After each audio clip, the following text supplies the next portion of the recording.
Hästi põlluda siis.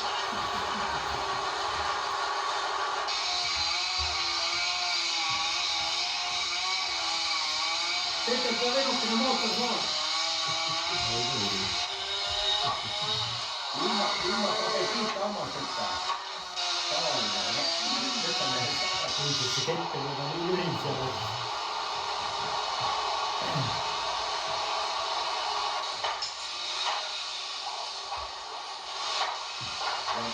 Minul oli tänkis kätte saada see varis, ma kogu aeg ootan. See on käsi teada.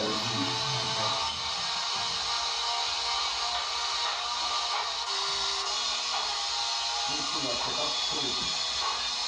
Mängu või kuuse. Mida sa rääkida rääkida?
Ta ei kukkunud 3 korda.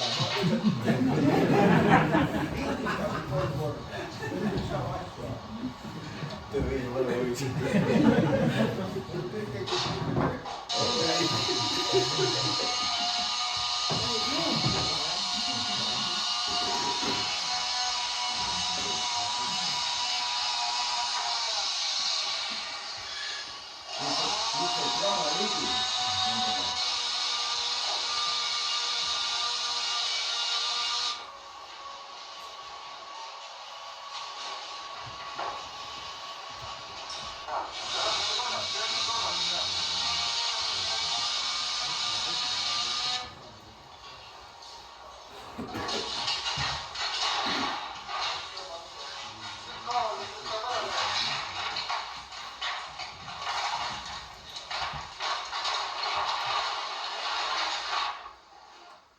Järgmine päev.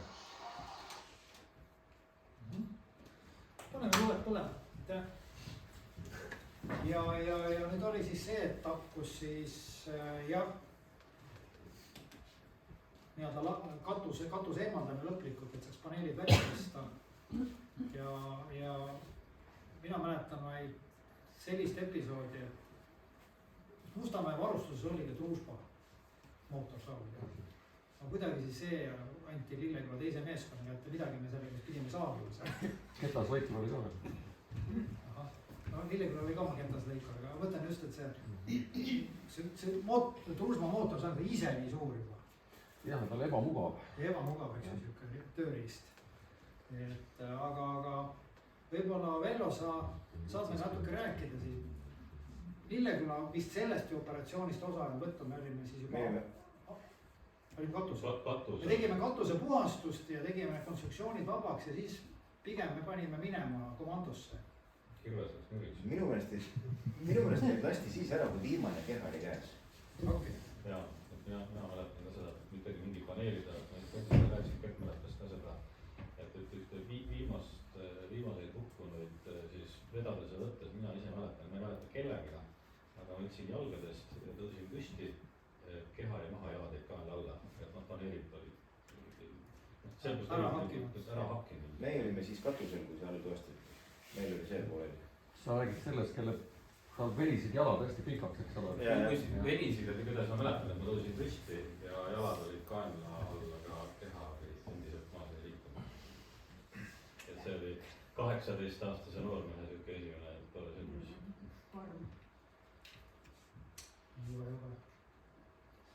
ja kas mingid, Vello mäletab mingeid komplikatsioone selles operatsioonis? ei tule ette. ehk siis ikkagi, kus need pallid saadi?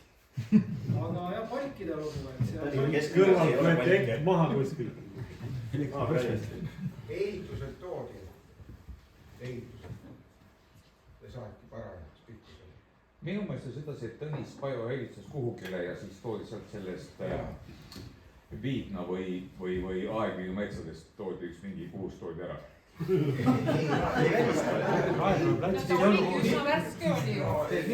mul on siukene kahtetunne küll, et tema ajas selle. kuus oli Raekoja platsi kuus. Mustamäe tee ääres ei ole selliseid palki võtta tihti. enam ei ole jah. et probleemiks siis oli sellel traagilisel sündmusel siis ka see, et kust õige nii-öelda siis õige noole pikkusega kraana üldse saada. et siin alguses oli juttu, et Pekkaniska, no igatahes artiklite kaudu Pekkaniskast ei räägita. püüdsid siin mingi Tallinna ehitusettevõtted oma väikeste kraanadega aidata, aga lõpuks ühel pildil siin oli ka, et tundus, et on väike kraan. aga siis mingisugune hetk oli selge, on võimsamad pika noolega kraanat vaja ja siis justkui on juttu katokraanast. oli jah. mis siis toodi platsi. Tallinn siis julgelt tellis, Tallinna Tuletõrje Päästeamet siis, et paneelid välja saada. ja see väljavõtmise mõte, et miks me üldse lõhkusime katust, oli siis paneelide all oli inimkehad.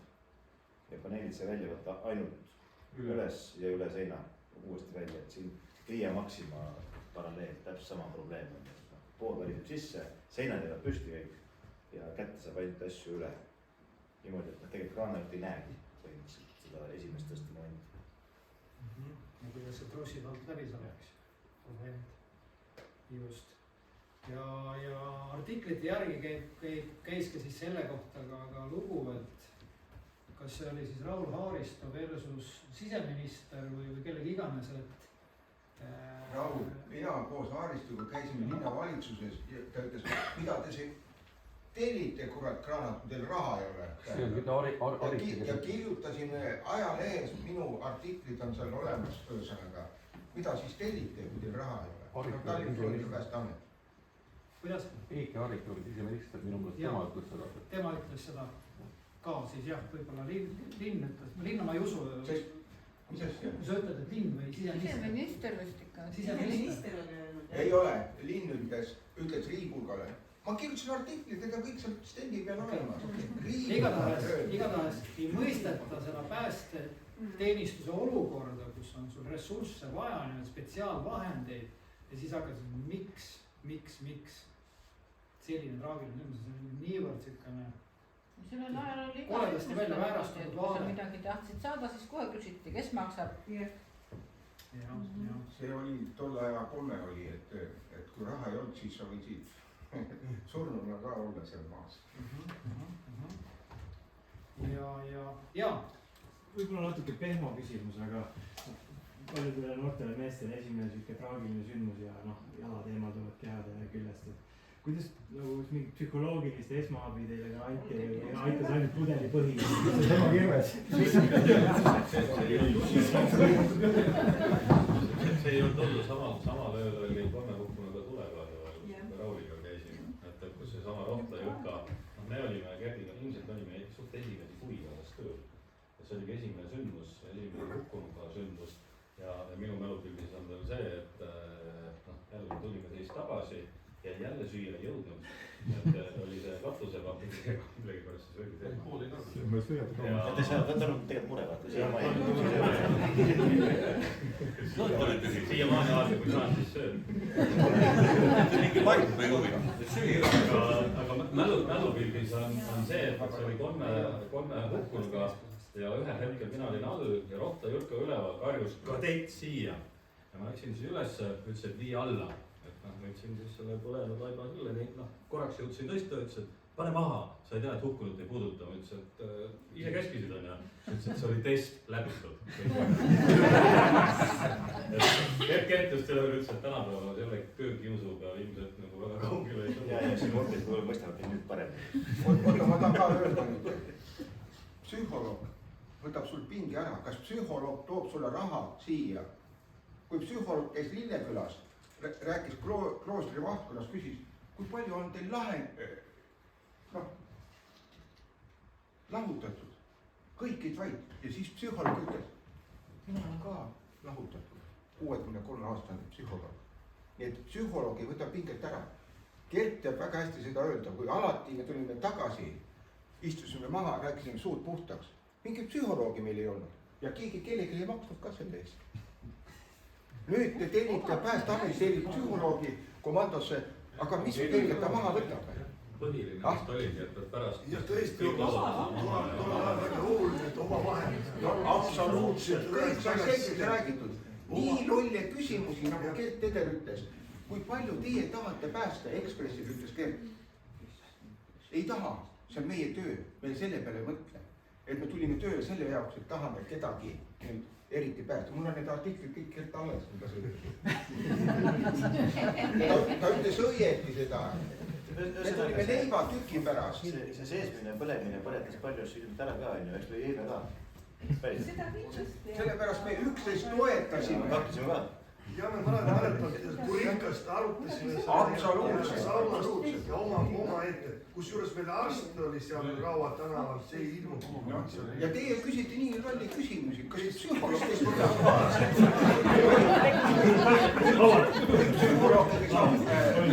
seksuaalvahekorras olla, kuidas sulle raha ei anna.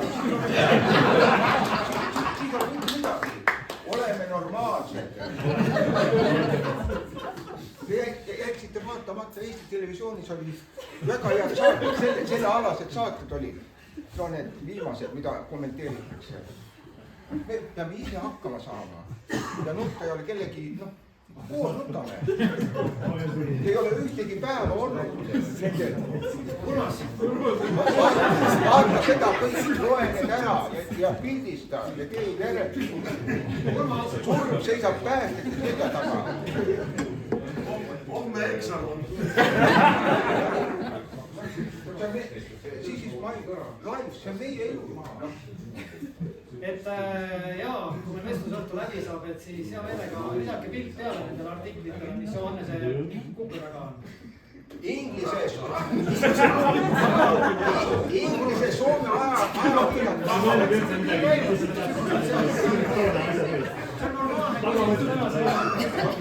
See on normaalne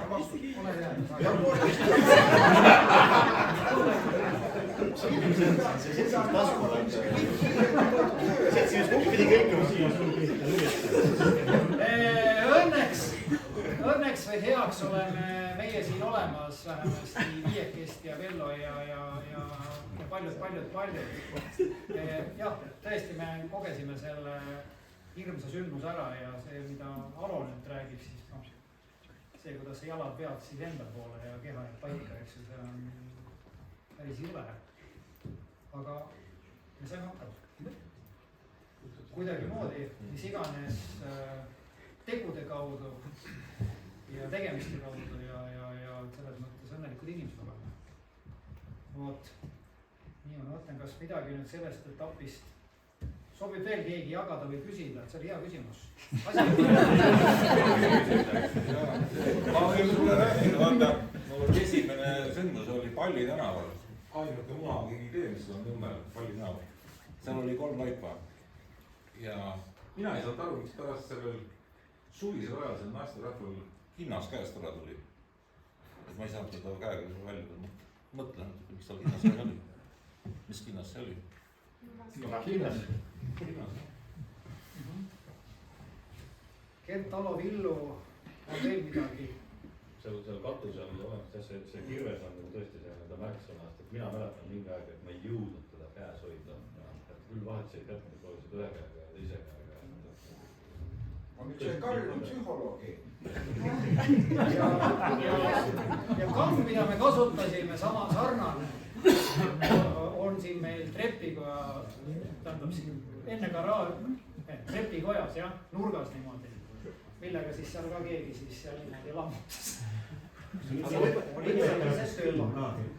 Vaat kusjuures seda ei mäleta küll, ma olen seda kordagi. Et nüüd seda tunnet, et mul on külm, et seda nagu ei. Aga ei olnud seda adrekat ka enam, ma arvan, selleks hetkeks oli juba täis ükskõik kõigest. -25, aga ei mäleta. Ja ta oleks külm. Aga mis puudutab seda varustuse sellist minimalistlikust on ju, siis ega meie maailma pilt oligi täpselt selline. Me teadsime, et Mustamäelt tuleb, eks ju, meil sidevõrgus korposektoritega ja asjadega. Ja me isegi nagu ei arvanud, et meil võiks olla mingisugused teistsugust vahendid. Me mõtlesimegi, et tuleverede ongi raske. Et kuidagi see nagu, võib-olla selles lihtsuses oligi see lahendus lõpuks. Äkki alkoholi ei mõelnud? Ei, seal seda ei liikunud. See ju poes ära viidud. See sündmuse käigus kindlasti mitte. Seal ei olnud jah, nagu kui sul isegi leiba ei lubatud võtta sellest riiulist. Need ajad olid nagu taustad teistsugused, siis käis mahvesõda, eks ju, ja kogu aeg käis mingisugune selline paukus ja lasti maha inimesi ja et selles mõttes me olime nagu hoopis nagu teises süsteemis. Ja ilmselgelt, kui too moment selles kontekstis öeldakse, et ei puutu, siis sul hakkab assotsieeruma mingisugused karistusaktsioonid. Nii me need palgi teema käisime läbi, et kus me siis need saime teemat. Lõpus mida Villu mäletab paremini. Mul on jah sukkune tunne, et see oli see Tõnis praegu seda tegi. Tõnis küll ei ole hiljem meile ka akadeemia ajal või ka hiljem nagu sellest kuidagi pole jutuks tulnud. Hiljem Tõnisel oli kogu aeg palgid taga oleks midagi vaja oli võtta. No peale seda oli jah, oli tal selles Mustamäel oli palgifirm oli. No metsast oli küll. Jah. Okei, aga vaatame siis korraks veel järgmist päeva. Paari head kustutame tulema. Siis annab ülevaate Raul Haaristo. Ja teete võna kommentaarid.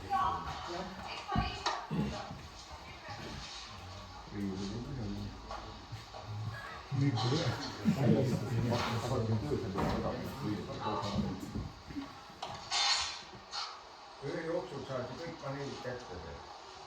3 kõrgelt ja võtta. Need paneelid 8 äkki või? Jah, 8. Väga vähendada õigust. Palju rohkem. Ei olnud. Ilusti 8 paneelid. Kas aparaat sellist tööd? Ühe jooksul on päris mitu palju. 12. veebruaril kell 15.15 langesid sisse Mustamäel Marja poe laepaneelid ja milles põhjus praegu ei ole veel ekspertiisi olnud. See tehakse 13. veebruaril. Mis siin poes juhtus, mis põhjusel see lagi sisse võis langeda? No ma ei tea, ma ei ole ka mingi eriline arhitektuurispetsialist, aga mulle selline tunne siin sees ringi vaadates, et tegemist on suure arhitektuurilise imega. Ja siin müügisaalis on näha, et kogu seda suurepinnalist katust toetavad ainult 2 posti. See kandetala, mis nüüd pooleks murdus, siit on näha, et on ainult 2 juppi armatuuri siin sees olnud. Räägi edasi. Selle kohal oli see viga, see oli vahet. Kokku langes alla 6 laepaneeli. Neid oli rohkem. Õues lugesime, mis me saime siin ööseks välja tõstetud, on kokku 10. Ja mil moel toimusid päästetööd? Ma näen, et paneelid on kukkunud alla, aga puitlagi jäi vist veel püsima peale paneelide kukkumist. puitlagi oli jah, peal oli päris terve, no meie esimesed toimetused olid, et saaks alla kukkunud paneelide alt ja vahelt kõigepealt inimesed kätte. Seejärel selle väikese tehnikaga, mis meil on, lõikasime lahti siis selle puitosa tänu linnavalitsuse vastutava korrapidajale, operatiivsele toimetusele ja meie dispetšeritele. Ja Tallinna Sadamale saime sealt ühe Kato tõstuki, kus juures ise pidime sellel kraanarvil veel kodus käima, mees oli kohe nõus tulema. Oli veel 2 kraanat meil siin, üks oli Spets autobaasist, teine Iru elektrijaamast. Nende noored jäid kahjuks lühikeseks. Et ainukene, mis siin päästis, oli Kato, et me saime need paneelid üles ja alt kätte, mis seal veel jäänud oli. Kas Tallinna tuletõrje ja Päästeametil puudub endal selline tehnika ja kuidas linnaisad siis sellesse suhtuvad, et linna päästeteenistusel ei ole tehnilisi vahendeid? Kuidas nad suhtuvad, ma ei tea. Siiamaani seda tehnikat ei ole, eks nad on teadlikud kõigist neist probleemidest, aga mis meil küll esmajoones oleks näiteks antud momendil oleks vaja olnud. Igal pool ilmas kasutatakse kompressoriga täis puutavaid, niinimetatud kummipatjasid, mis oleks saanud siis paneelile alla panna, kähku täis pumbata ja need kummipadjad on nii tugevad, et need tõstavad tonne. Oleks need inimesed siit rohkem kätte näha. Neid muidugi ei olnud enam võimalik aidata, aga esmased päästetööd oleksid läinud muidugi kiirem. Edaspidi oli see juba tehnika küsimustele. Nii et siis abi andsid ettevõtted, kes tegelikult selleks nagu ei olekski kohustatud kraanasid andma, tooma nendele meestele, kes päästsid inimeste elusid või leibasid siia, et nad saaksid süüa see aeg, kui nad siin päästetööd tegi töö läbi. Ei no, kohustada saab neid ettevõtteid ja asutusi ja eraisikud ainult seadus, aga tuletõrje seadust meil ei ole. Sellepärast tuleb meil endal käia nõudmas ja palumas ja ükskõik mismoodi peasid saab. Päeval, kui see õnnetus juhtus, edastasid siin kiiret operatiivinfot inimesed, kes väitsid, nagu teostaks päästetöid Eesti Vabariigi Päästeamet. Kuidas te seda kommenteeriksite? Ma tahaksin siin selgitada. On olemas 2 täiesti erinevast struktuuri. Üks on Eesti Päästeamet, mis on riiklik asutus ja on Tallinna tuletõrje Päästeamet, mis on kallub otseselt kohalikule omavalitsusele. No ma ei tea, siin paar meest käis läbi ja ma ei tea, mis nad rääkisid, aga meil oli kõigepealt oli tähtsam, et saaks inimesed alt välja, eks siis pärast võib seda infot ka anda.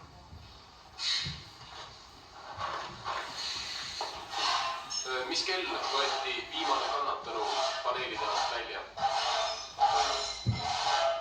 Tegemist oli hukkunuga, ma arvan, et see võis olla kuskil 9:30 vahel.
see oli ikka täitsa ime, et ta nii kaua, kui see kasvas püsis seal.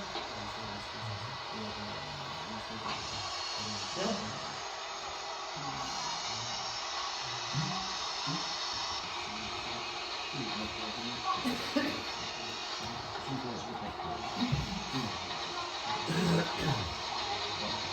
Kui Saksamaal kulutatakse päästeametite ülevalpidamiseks ühe elaniku kohta aastas 38,5 Saksa marka, Suurbritannias 50,5 Saksa marka ja Rootsis koguni 2,7 marka, siis Eesti näitaja selles reas on vaid 5,5 Saksa marka ehk 43,5 Eesti krooni.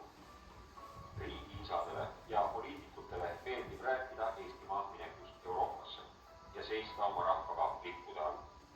Kas ka siis, kui neil lippudel on leinalingid ja kurku tõuseb pisaratest lopp kaotatud kaaslaste pärast. Mis loevad meile siis kaunid kunstid, mida aitab suur teadus? Kui palju maksab Eesti Vabariigis inimelu? Kui kaugel oleme me Euroopast? Piibel ütleb, looda Jumalale, aga ole ka ise mees. Üks inimene ei ole saa, täiesti omaette. Iga inimene on tükk mantrist, osa maismaast. Kui meri mullaga matta minema uhub, jääb Euroopa väiksemaks. Iga inimese surm kahandab mind, sest mina kuulun inimkonnta. Ja sellepärast ära iialgi päri, kellele lüüakse hingekella. Seda lüüakse sinule. Meie tänast.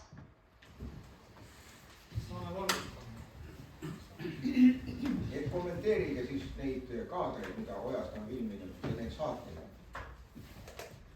Esitage küsimusi. Mitte psühholoogiliselt.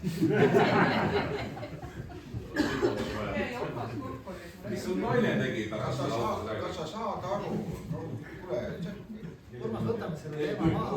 ole nüüd taga, mis ma räägin. See ei ole lasteaed, see on täiskasvanud siin ju. Ilma igasugust tagamõtet, nagu ja ütleb lihtsalt pakkus huvi. president, sõna on vaba ju. Tema on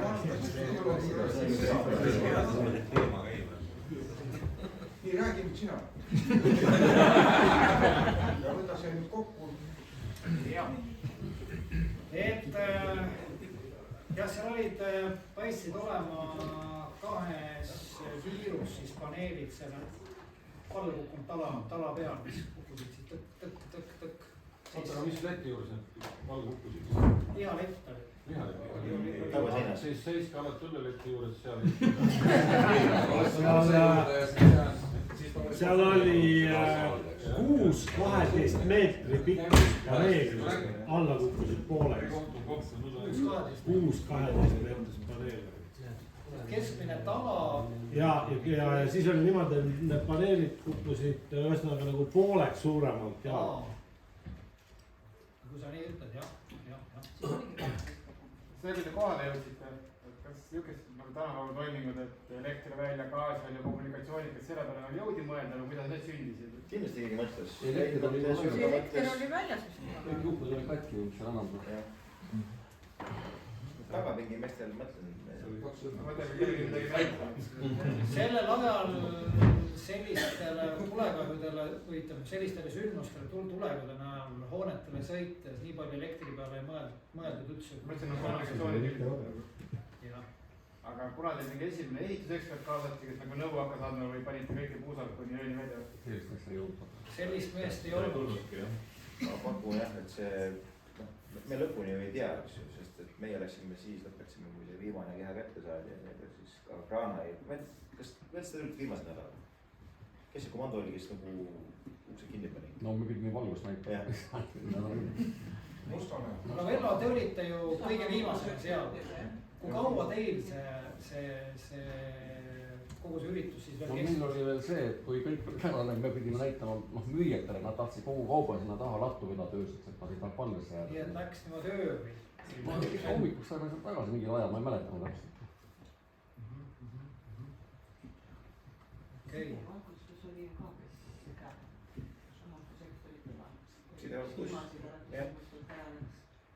just, see oli ääretult oluline, sest sellel ajal oli, vist Lillekülas oli igal valverühmal oli oma kandelamp. see oli püha asi, kogu kahe auto peal üks kandelamp, mis kas töötas või ei töötanud. sest ta on üldreeglina pimeduses. et see õpetas meid vennalikult asju jagama. jah, niimoodi, et kas Gert ja mina olen ka, kohe saab Gerdile, et ma olen ka nagu sellist lugu kuulnud, nagu Urmas siit kõrvalt ütles, et justkui kui enne see oli aeg, kus riik on aru saanud, riigi päästeamet, et hädasti on vaja ja tõenäoliselt ka teenistused, sel ajal olid kohaliku omavalitsuse päästeasutused ja neid oli igas kohalikus omas, Elva päästeteenistus näiteks oli omaette asutus olemas. et Eesti riik oli erinevaid kohaliku omavalitsuse päästeasutusi täis.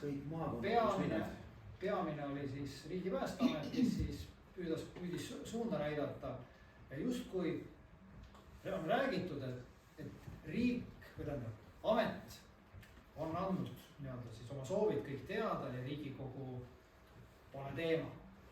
Pole teile vaja, miks teil neid vaja on?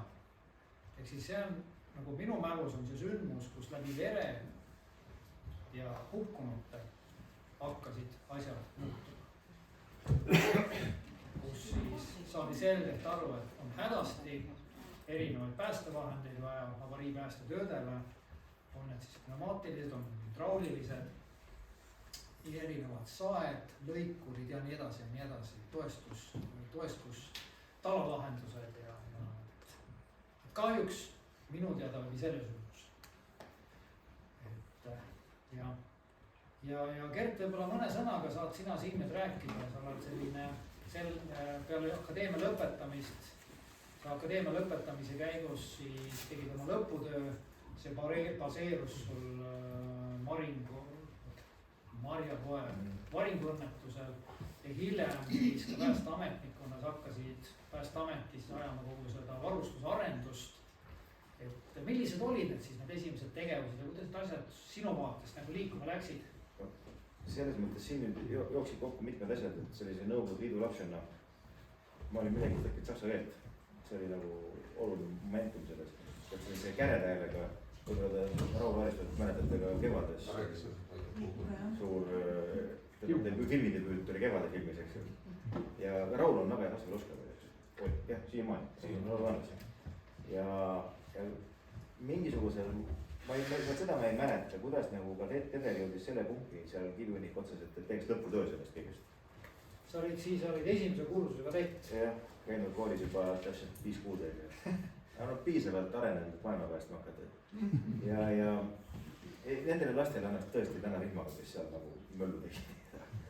aga ühesõnaga, ja see hakkas kuidagi, aga materjali ei olnud, sellepärast et üks asi on varustus, teine asi on, mismoodi see töö käib. ja noh, et rääkides nagu selle ajastu nagu sellistest läbisaamistest asjadest on ju, siis mingisugustes kihtides me suhtlesime ka selliselt, et ei olnud see pagun ka väga määrav. et sai seal direktori asetäitjaga vahest võib-olla õllesummereid ringi jõlpude lipsültöös on ju, ühesõnaga see kuidagi oli nagu teistmoodi kõik. ja siis Raul oli käinud Saksamaal mingisuguses Bundeslandis on ju ja tuli sealt tagasi kastitäie materjali, mille sakslased andsid, kui saksaid oskele. ja kuidagi ma temaga siis pidin kuskil rääkima, ma olin akadeemias või mis iganes ja siis ta ütles, et aga mul on materjal, mis puudutavad siis päästetöid maapealsetes eeskonstruktsioonis ehk siis kõik, mis on maapinnast nagu ülespoole. aga jõle jama selle saksa keeles. minul muidugi oli selle üle tohutult hea meel, sest et saksa keel oli siis tõesti hästi käes. ja ma sain need enda kätte nagu siiamaani alles, kusjuures ma mõtlesin, ma võtan see kaasa, aga nad on mul päris minu kodus Järvamaal, et ma ei